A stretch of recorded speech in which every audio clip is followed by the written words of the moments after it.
Bonsoir à toutes et à tous. Comme chaque soir, on se retrouve pour le journal de la semaine. Il est 18 h, nous sommes le jeudi 12 décembre 2024.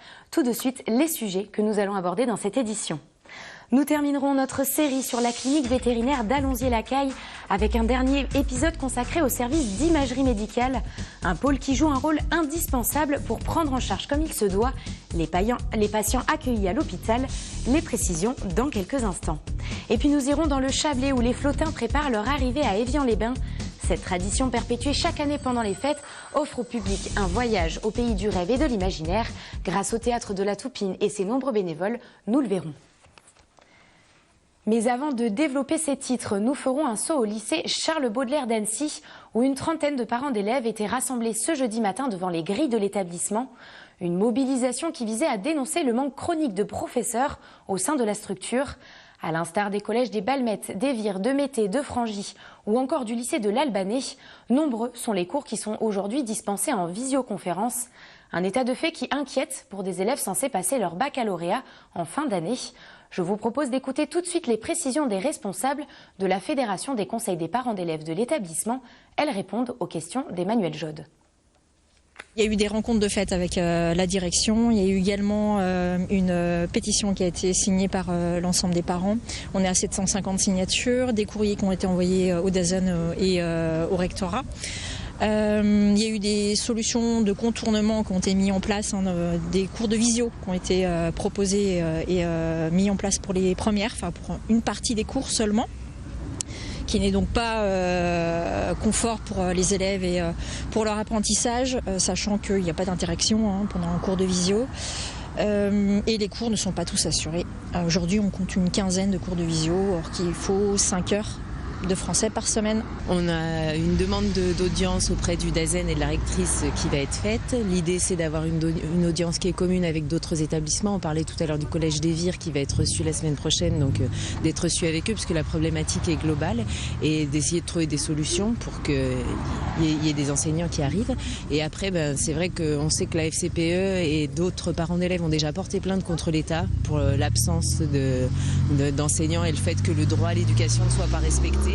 L'idée, c'est que s'il faut aller jusque-là, effectivement, on ira jusqu'à demander à ce que les droits des élèves soient respectés. Cette semaine, nous avons suivi le quotidien des professionnels du service de physiothérapie, mais aussi des nouveaux animaux de compagnie au centre hospitalier vétérinaire Saint-Martin. Alors pour ce dernier épisode d'immersion, Kezia Poudou vous emmène à la découverte du service d'imagerie médicale. Véritable pôle central de l'hôpital, cette spécialité est indispensable à la bonne prise en charge des patients, comme vous allez pouvoir le constater avec ce reportage. Situé au cœur du centre hospitalier vétérinaire Saint-Martin, le service d'imagerie médicale détient une place stratégique dans le bâtiment.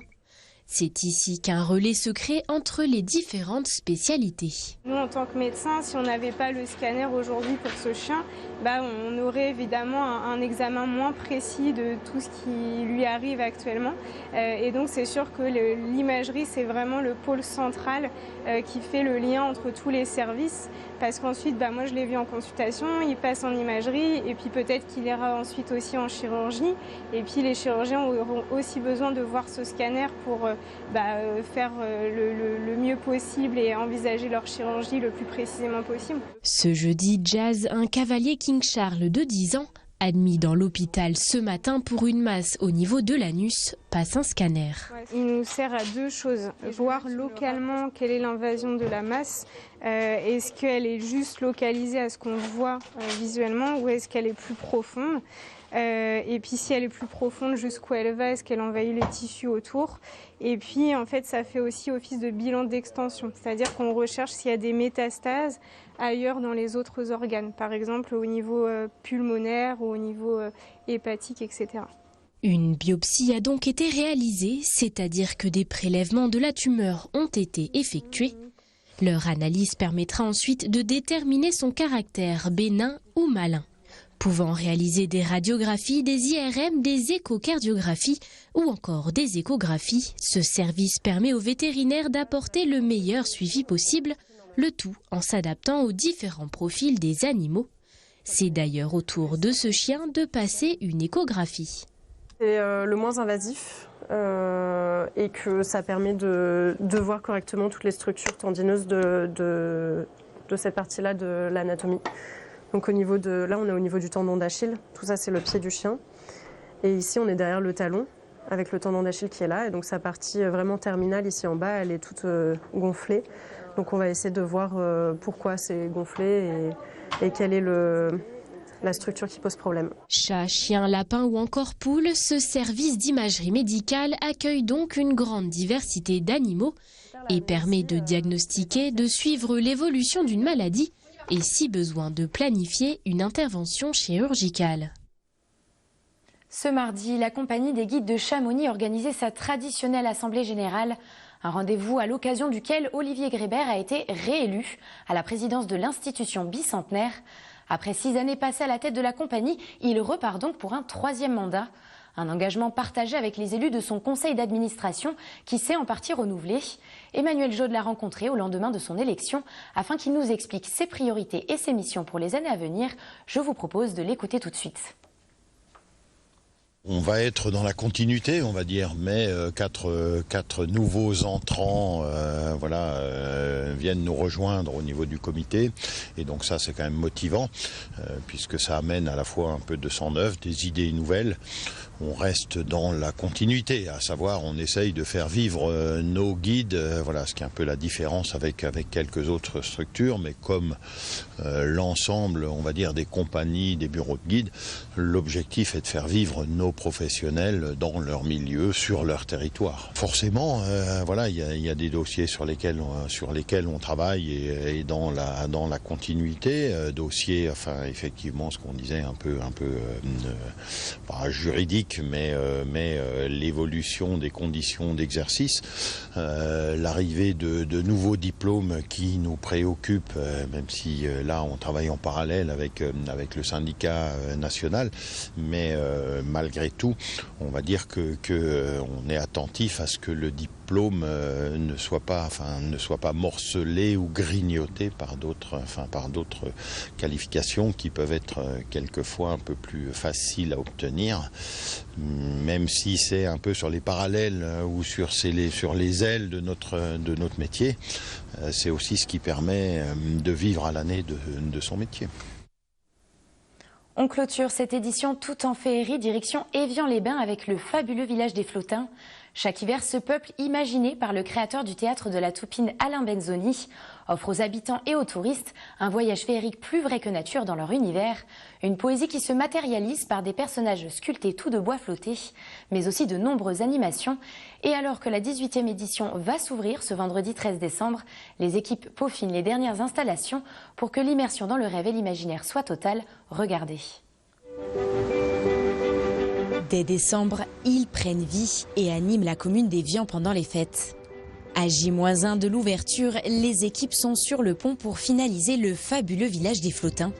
Cette parenthèse enchantée nécessite une préparation en amont et surtout un travail collaboratif mené par la ville, le théâtre de la Toupine et les bénévoles. On a une équipe installation de sculptures des grosses, on a une équipe un peu plus 4x4 où on a des petites sculptures, on a le son à mettre sur la place, on a tout ce qui est installation avec les scolaires, parce qu'on travaille à l'année avec les scolaires, donc ils réalisent des sculptures. Il y a aussi tout ce qui est installation des lumières, du son, tout ça prend environ 1 mois. Au total, 450 flottins vont investir les 4 coins de la ville, à l'image de cette place centrale où se dérouleront un grand nombre d'animations.